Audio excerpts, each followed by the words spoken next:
नमस्कार, मैं वरुण कुमार। आप देख रहे हैं मनी 9। महंगाई की मार से कराह रहे आम लोगों को एक और झटका लगने जा रहा है। आटा, दाल, चावल और खाने के तेल के दाम बढ़ने के बाद अब महंगाई की अगली मार आपकी कॉलिंग और इंटरनेट पर पड़ेगी।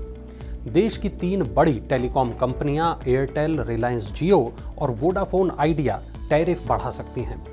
चालू वित्त वर्ष की दूसरी छमाही यानी अक्टूबर से शुरू हो रही छमाही में टैरिफ रेट बढ़ने की आशंका है।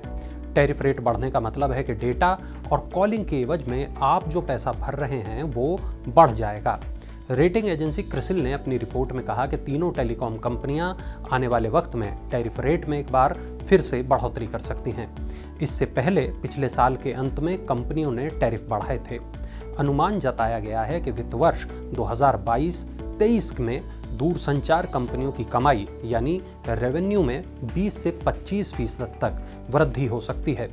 रेटिंग एजेंसी का तर्क है कि टेलीकॉम इंडस्ट्री के नेटवर्क और स्पेक्ट्रम में निवेश करने के लिए एवरेज रेवेन्यू पर यूजर ARPU में इजाफा करना जरूरी है। अगर वे ऐसा नहीं करती हैं तो यूजर्स को खराब सर्विस मिलेगी।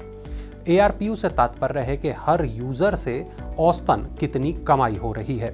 कंपनियां ऐसे समय पर प्राइसिंग बढ़ा रही हैं जब देश में 5G को लेकर तैयारियां चल रही हैं।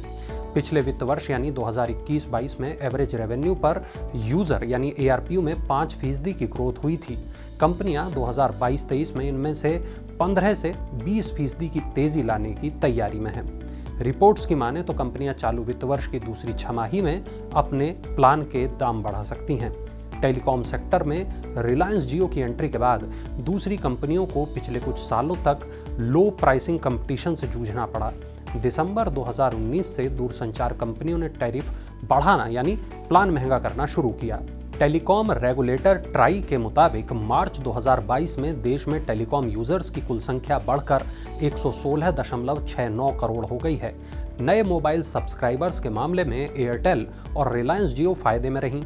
एयरटेल ने मार्च में 22.55 लाख यूजर्स और जियो ने 12.6 लाख नए ग्राहक जोड़े, जबकि वोडाफोन आइडिया भारी नुकसान में रही। कंपनी के 28 लाख से ज्यादा ग्राहक टूट गए।